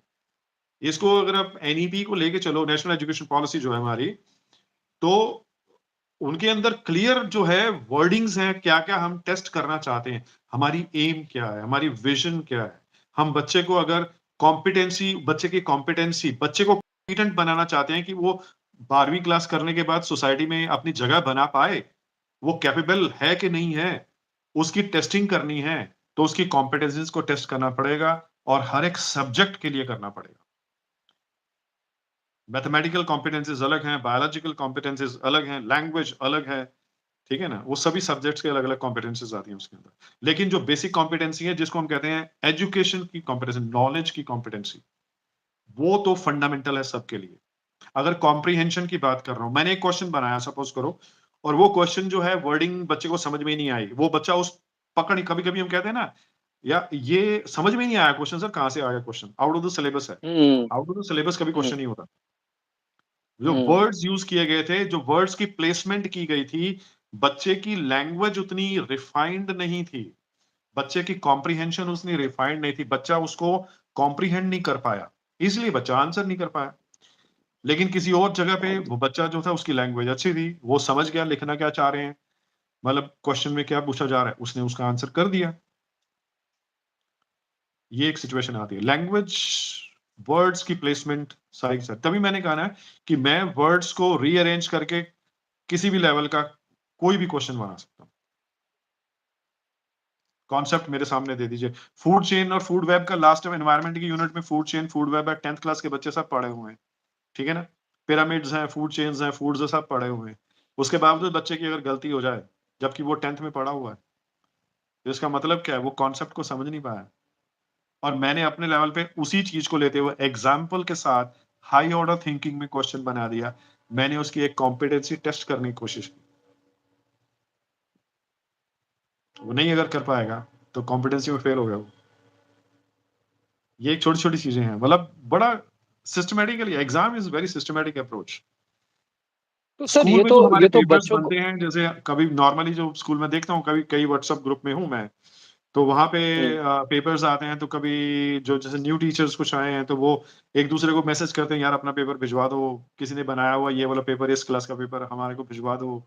मैं कभी कभी, मतलब मेरे को मैं क्या बताऊं उनको, मतलब दिल में बड़ा कभी कभी दुख होता है, यार एक टीचर बन के आया हुआ क्वालिफाइड इंसान है, वो पढ़ा लिखा है, एमएससी तो किया हुआ है उसने, पीएचडी भी किया होगा उसने, और वो हम्म। क्वेश्चन नहीं बना पा रहा है। मतलब हम किस ओर जा रहे हैं? क्वेश्चन तो उसको बनाना आना चाहिए ना। बच्चे को पढ़ा रहा है तो बच्चे को टेस्ट कैसे करोगे? पढ़ाने की कैपेबिलिटी है सही तो बात है टेस्ट सर। करने की भी तो कैपेबिलिटी होनी चाहिए ना।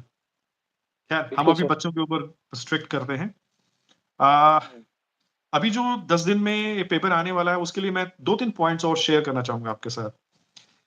हम्म। यूनिट 1 जो है, जिसमें रिप्रोडक्शन वाला पार्ट था, इसके अंदर प्लांट्स एंड हम्म। एनिमल्स हमने डिस्कस कर दिया है। हम्म। जो थर्ड चैप्टर है, जिसके अंदर हमारा पॉपुलेशन कंट्रोल मेजर्स हम्म। और फिर असिस्टेड रिप्रोडक्शन टेक्नोलॉजी, ये दोनों बर्निंग टॉपिक्स हैं। रीजन बीइंग, पॉपुलेशन एक्सप्लोड कर रही है तो हमें कंट्रोल मेजर्स पता होने चाहिए। इसमें कोई शर्म की बात नहीं है, क्लास में बात होनी चाहिए, बच्चों को सब हम्म। पता होना चाहिए इसके बारे में। कौन सा मेजर कब इस्तेमाल करना है ये बच्चे को पता होना चाहिए।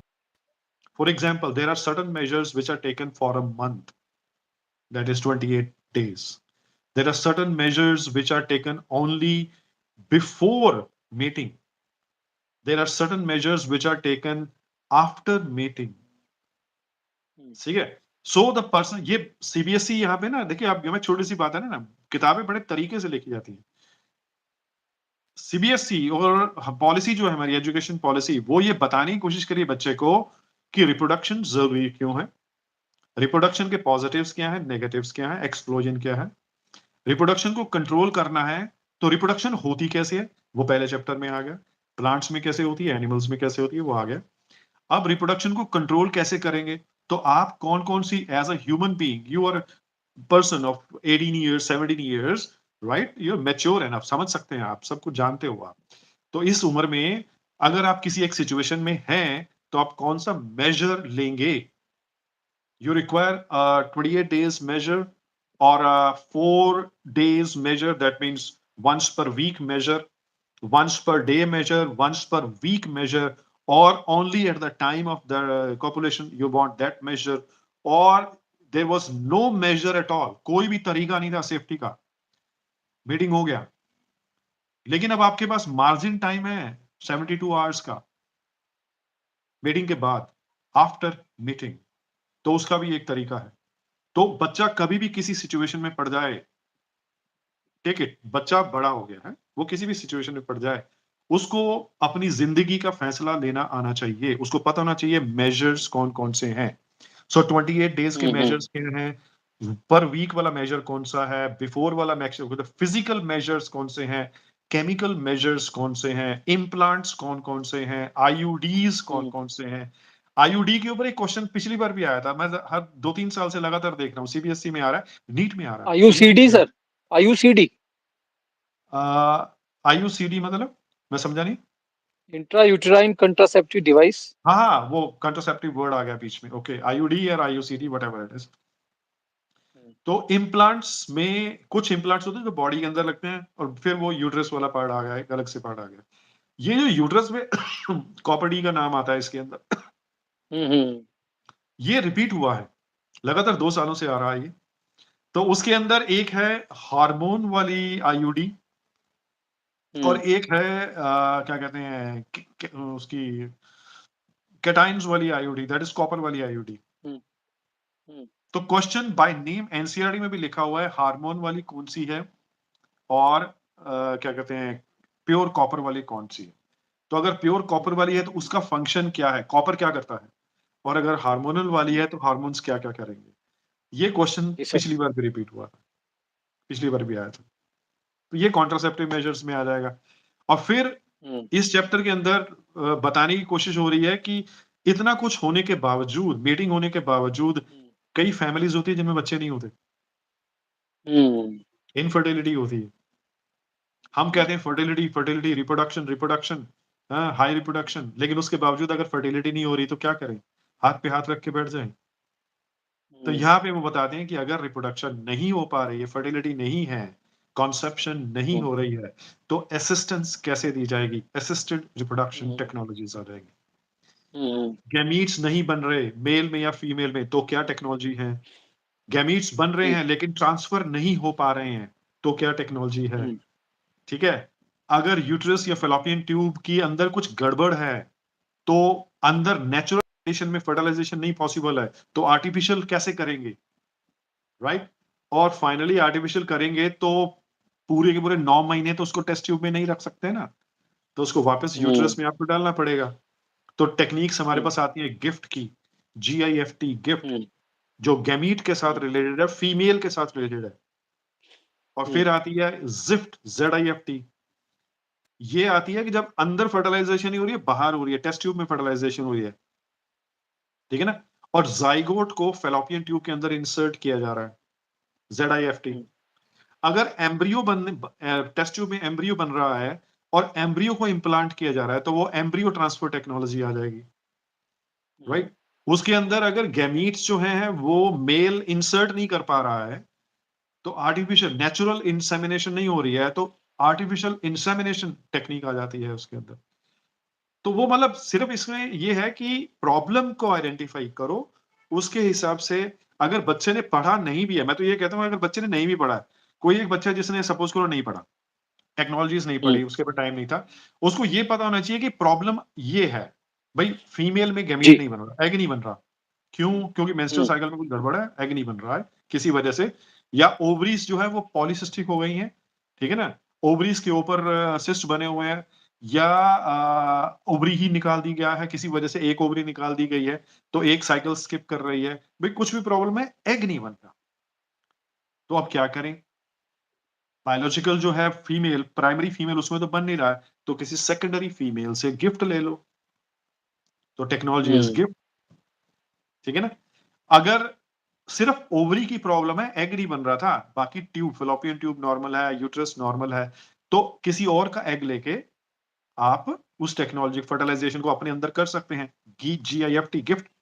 लेकिन अगर अंदर फेलोपियन ट्यूब में कोई प्रॉब्लम है या यूट्रस में कोई प्रॉब्लम आ रही है, पर्टिकुलरली फेलोपियन ट्यूब में, तो फर्टिलाइजेशन पार्ट अंदर नहीं हो रहा, may be gamete match out नहीं कर रहे हैं, बायोकेमिस्ट्री मैच आउट नहीं कर रही है, एसिडिटी बहुत ज्यादा है, स्पर्म्स मर जाते हैं, स्पर्म्स का काउंट कम है, कुछ भी प्रॉब्लम आ रही है, तो फीमेल से एक एग निकालो, मेल से स्पर्म्स को ले लो, टेस्ट ट्यूब में फर्टिलाइज कर दो। तो वो फिर आ जाएगा जाइगोट इंट्राफेलोपियन जिफ्ट में चला जाओगे या एम्ब्रियो ट्रांसफर में चले जाओगे। तो बस प्रॉब्लम को समझ लेंगे तो आंसर सामने आ जाएगा हमारे। ये तो था यूनिट 1 का पार्ट। अगर आपकी थोड़ी सी इजाजत हो तो मैं यूनिट 2 को टच कर दूं।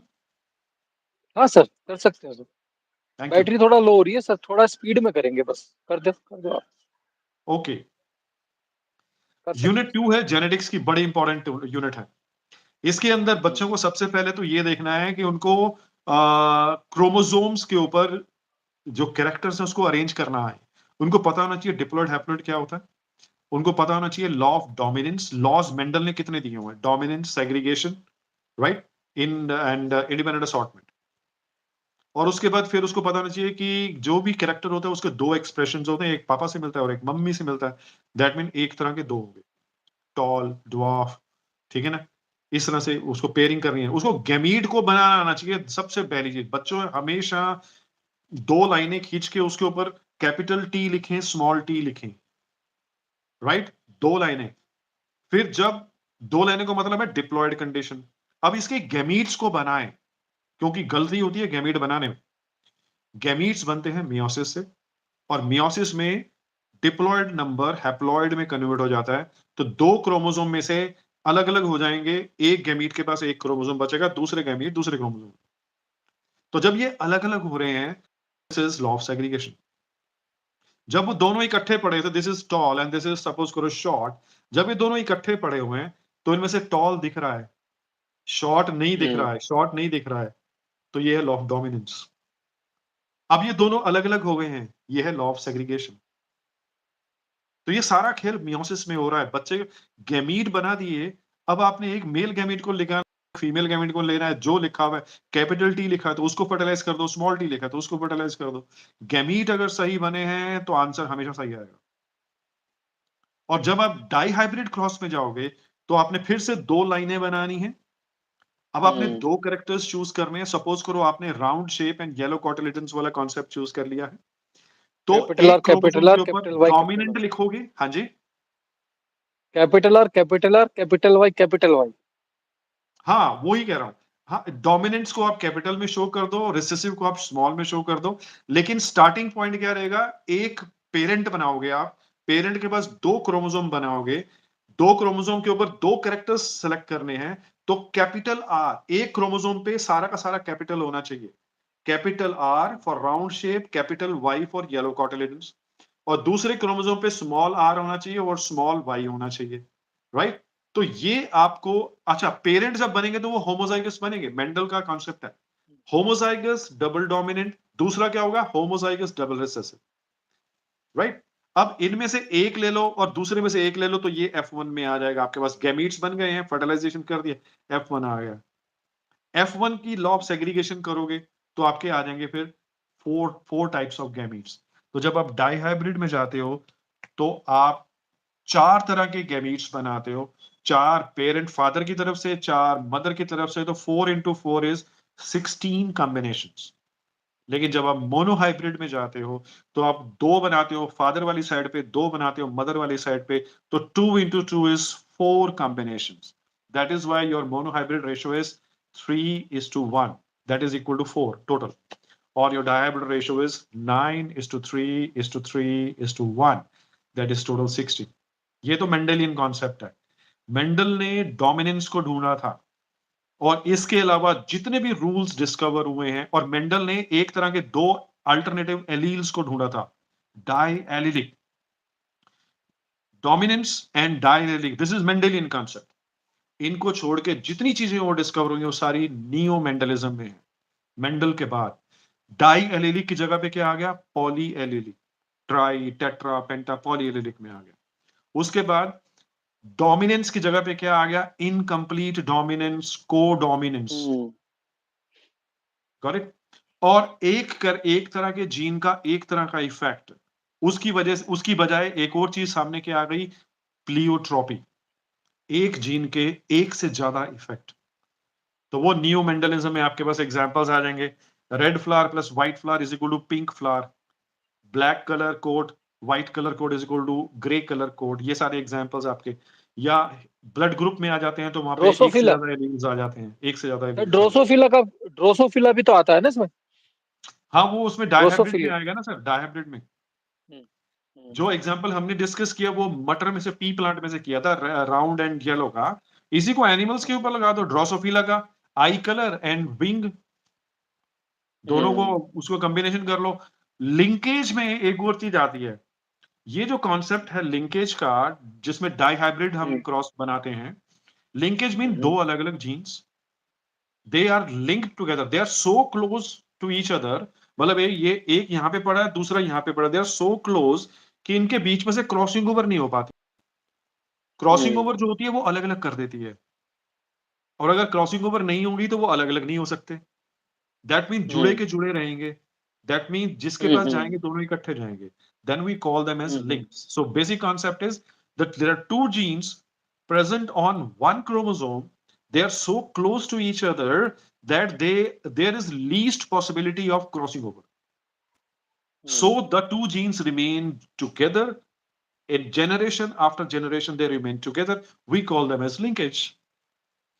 तो ये एक पूरा पेज बना हुआ है। मैं लास्ट ईयर का एग्जांपल आपको बता रहा हूँ। लास्ट ईयर बोर्ड के पेपर में एक सेट के अंदर, मेरे ख्याल 2 सेट्स के अंदर ये क्वेश्चन आया हुआ था। वो जो डायग्राम है लिंकेज वाली, जो किताब में एनसीईआरटी में बनी हुई है, उसका पहला हिस्सा आया था, आधा हिस्सा, आधा पेज आया था, और परसेंटेजेस लिखी हुई थी। क्रॉस ओवर परसेंटेज में पेरेंटल कॉम्बिनेशन, पेरेंटल रिकॉम्बिनेशन कितने बने, 98%। न्यू कितने बने, 2%। तो ज्यादातर पेरेंटल बने। दूसरा उसका क्या था, पेरेंटल कितने रहे थे, 50% समथिंग समथिंग, और न्यू कॉम्बिनेशन कितने थे, वो भी 48% करके कुछ थे, ऐसे करके कुछ लिखा हुआ था। पूछा गया था दोनों में डिफरेंस क्या है, तो सीधा सा जवाब था इसका, जिसके अंदर न्यू कॉम्बिनेशन 50% के करीब बन रहे हैं, तो इसका मतलब क्रॉसिंग ओवर हो रही है, तो वो तो है हम्म, नॉर्मल मेयोसिस, डाइहाइब्रिड हम्म, रेशो। लेकिन जिसके अंदर 98% पेरेंटल कॉम्बिनेशन थे, राइट, तो वो था लिंकेज का कॉन्सेप्ट। क्योंकि वो ज्यादातर पॉसिबिलिटी क्या है, दोनों जीन्स जुड़े के जुड़े जा रहे हैं आगे। तो ये तो सिर्फ इनहेरिटेंस वाले पार्ट में था। इसका जो दूसरा चैप्टर है जेनेटिक्स का, वो बड़ा इंपॉर्टेंट है, जिसके अंदर क्या क्या क्वेश्चन बन सकते हैं, डीएनए का स्ट्रक्चर, वॉटसन क्रिक का मॉडल। फिर जो स्ट्रक्चर बना था उसके कुछ रूल्स थे, चेरगैव्स रूल, और वो 6 पॉइंट्स हैं, 6 पॉइंट्स हैं। दैट मीन 3 नंबर का क्वेश्चन बनता है चेरगैव्स रूल का। ठीक है। उसके बाद आगे आता है नेक्स्ट स्टेप इसका, कि डीएनए जेनेटिक मटेरियल, इसका प्रूफ क्या है। तो पहले एक्सपेरिमेंट इसके अंदर आता है ग्रिफ्थ एक्सपेरिमेंट, जो माइस के ऊपर किया था, न्यूमोकोकस का। तो ग्रिफ्थ ने भी इनकम्प्लीट इंफॉर्मेशन दिया फाइनली, कि कुछ ऐसा है जो ट्रांसफर हो रहा है, लेकिन वो क्या है कुछ मेरे को पता नहीं। इसका प्रूफ किसने निकाला था, जो आगे एक्सपेरिमेंट्स किए गए थे, मैक्लियोड मैककार्थी एक्सपेरिमेंट्स जो हुए थे। अब इसके बाद फर्दर इंप्रूवमेंट देखो साइंस की क्या हो रही है। ग्रिफ्थ ने तो डीएनए के ऊपर स्ट्रक्चर बना दिया था, उन्होंने डीएनए का निकाल दिया था, ठीक है ना। लेकिन आगे हर्षे चेस चले जाते हैं, वो कहते हैं कंक्लूसिव एविडेंस किसने दिया, हर्षे चेस ने दिया। Because Hershey hmm, Chase selected radioactive atom, not a molecule, not a compound. They selected only an atom. Radioactive phosphorus जो नाइट्रोजन से। होता है, phosphorus is a part of DNA. It is not a part of proteins. And sulfur तो is a part of nitrogen लिया था, proteins. Nitrogen लिया था क्या डीएनए एक्टिव पार्टिकल, नहीं नहीं, वो N14। नाइट्रोजन का एक्सपेरिमेंट अलग है, वो है सेमी अच्छा कंजर्वेटिव अच्छा। Mechanism of replication. हम्म, वो ओके ओके। रेप्लिकेशन में होता है। डीएनए जब अपने आप को डुप्लीकेट करता है, तो वो कंजर्वेटिव हम्म, तरीके से डुप्लीकेट करता है या सेमी कंजर्वेटिव तरीके से। मतलब वो डुप्लीकेशन में कितना पेरेंट का हिस्सा प्रिजर्व रहता है, पूरा का पूरा प्रिजर्व रहेगा तो कंजर्वेटिव है, अगर वो रेंडमली प्रिजर्व रहेगा तो डिसरप्टिव है, अगर आधा प्रिजर्व रहेगा और आधा नया बनेगा, क्योंकि इंफॉर्मेशन चाहिए होती है ना डीएनए की एक। तो फाइनली हमने हम्म, प्रूव किया था कि पेरेंट की एक इंफॉर्मेशन पूरी रहनी चाहिए, न्यू इंफॉर्मेशन उसके ऊपर कॉपी होगी, क्योंकि DNA is a duplex. On one side it is hmm, adenine, on other side it has thymine, hmm, right. तो वो फिर प्रूफ जो दिया था, दैट वाज नाइट्रोजन वहां पे इस्तेमाल हुआ था। ठीक है, तो वो था सेमी कंजर्वेटिव मैकेनिज्म वाला। लेकिन हम जिसकी बात कर रहे हैं वो है डीएनए कंक्लूसिव एविडेंस कि डीएनए ही जेनेटिक मटेरियल है। तो फाइनली हर्षे चेज ने वायरस का इस्तेमाल करके और बैक्टीरिया का इस्तेमाल करके, उसने वायरस के अंदर दो ही मॉलिक्यूल्स होते हैं, या तो वायरस का जेनेटिक मटेरियल होता है या वायरस का कोट होता है। तो जेनेटिक मटेरियल जो है वो डीएनए है, तो उसके अंदर फास्फोरस होगा, सल्फर नहीं होगा, ठीक है। और जो प्रोटीन है उसके अंदर सल्फर होगा, फास्फोरस नहीं होगा। तो वो उन्होंने एक्सपेरिमेंट प्लान आउट किया, वायरस को तैयार किया। एक वायरस को रेडियो एक्टिव फास्फोरस से तैयार किया, दूसरे वायरस को उन्होंने रेडियो एक्टिव सल्फर से तैयार किया, और जब बैक्टीरिया को अटैक कर दिया, फिर सेंट्रीफ्यूज किया। वो 3 स्टेप्स का प्रोसेस है। इन्फेस्टेशन, ठीक है, फिर उसके बाद ब्लेंडिंग एंड देन सेंट्रीफ्यूज। ये 3 स्टेप में आता है। मतलब ये वाला जो क्वेश्चन है वो 3 नंबर का आएगा, या तो एमसीक्यू में आएगा एक एक नंबर में, और अगर लिखने में आएगा तो 3 नंबर से कम नहीं आएगा। अगर बच्चे ने हर्षे-चेज़ ध्यान से कर लिया, step 1 infection, step 2 blending, step 3 उसका जो सेंट्रीफ्यूगेशन पार्ट है, और उसके बाद फिर ऑटो रेडियोग्राफी वाला पार्ट जो पार्ट है उसका, अगर 3 स्टेप लिख दिए, 3 में से 3 कटने का कोई सवाल ही पैदा नहीं होता। तो ये इसका जेनेटिक्स वाला पार्ट है। उसके बाद फिर इस चैप्टर में जो अगला इंपॉर्टेंट पार्ट था, वो जो आपने अभी बताया, डीएनए तो हमने प्रूव कर दिया, तो डीएनए डुप्लीकेट कैसे करता है। बट पेरेंट्स जो है, पेरेंट्स का डीएनए बच्चों में आ गया, पेरेंट्स से इंफॉर्मेशन बच्चों में आ गई, तो हम 1 से 2 बनेगी तभी तो बच्चों में जाएगी ना। तो वो डीएनए जी डबल कैसे होता है, डुप्लीकेट कैसे करता है, दैट इज रेप्लिकेशन। इसका प्रूफ सेमी कंजर्वेटिव है। तो ये था नाइट्रोजन वाला, nitrogen 14 normal nitrogen, nitrogen 15 heavy nitrogen, ये वाला था। उसके बाद इसके बाद हम आते हैं कि सर। डीएनए जो होता है वो एक्सप्रेस कैसे करता है। तो डीएनए हमने देख लिया जेनेटिक मटेरियल है। दूसरा, हमने डीएनए को प्रूव कर दिया कि डीएनए जो है वो डुप्लीकेट कैसे करता है। अब आता है क्वेश्चन, डीएनए में जो इंफॉर्मेशन है वो बाहर कैसे आती है। दैट मीन्स डीएनए से आरएनए का बनना, ट्रांसक्रिप्शन, और आरएनए से फिर प्रोटीन का बनना, दैट इज ट्रांसलेशन। ट्रांसलेशन, ठीक है। तो ये इंफॉर्मेशन में जो ट्रांसक्रिप्शन पार्ट है वो बड़ा इंपॉर्टेंट है, क्योंकि ट्रांसक्रिप्शन दो हिस्से, दो तरह की है। सर प्रोकैरियोट्स में और यूकैरियोट्स में ट्रांसक्रिप्शन में थोड़ा सा डिफरेंस है। आप कुछ कहना चाह रहे हैं? SP sir. हाँ हाँ जी sir. SP sir, battery actually down हो गई है, और मैं आपसे रिक्वेस्ट करूंगा 1 या 2 दिन में टाइम लगा करके अगर आप मेरे साथ फिर जुड़े, और ओके। नाइट में भी हम कर सकते हैं। और इसमें बच्चों के फायदे के लिए आप ना एक इम्पोर्टेंट क्वेश्चंस का एक अगर बंच बना पाएं और हमारे साथ शेयर कर पाएं, तो जिससे जो वीक स्टूडेंट है, स्लो लर्नर है, तो उनको काफी फायदा मिले, क्योंकि आपके गैस भी मुझे लगता है कहीं ना कहीं आ सकते हैं एग्जाम में। वो प्लान आउट कर लेंगे अभी, लेकिन सबसे हम्म। बड़ी बात ये हो जाएगी कि अगर वीक बच्चों को आप, मतलब दो चीजें हैं ना, वीक बच्चों को आप क्वेश्चंस अगर पहली बार देंगे, हम्म। राइट, तो सारे के सारे उनको करने पड़ेंगे, टाइम ही हम्म। नहीं बचेगा सर। अगर हम्म। उनको सीबीएसई के सैंपल पेपर्स या कुछ हम्म। सैंपल पेपर्स मैं प्रोवाइड कर दूंगा, मटेरियल मैं प्रोवाइड कर दूंगा आपको, सैंपल हम्म। पेपर्स उनको करने के लिए कहें, लेकिन उससे पहले उनको कहें वीक बच्चों को कि कुछ सिलेक्टेड सिलेक्टेड टॉपिक्स हैं। जैसे एक तरीका है ना, जैसे अभी इस चैप्टर की हम बात कर रहे थे, अगर वो इस चैप्टर को, जेनेटिक्स में हमेशा गलती करते हैं, अगर वो इस चैप्टर को ऐसे पढ़े, ये वाले चैप्टर को, कनेक्शन कट गया है क्या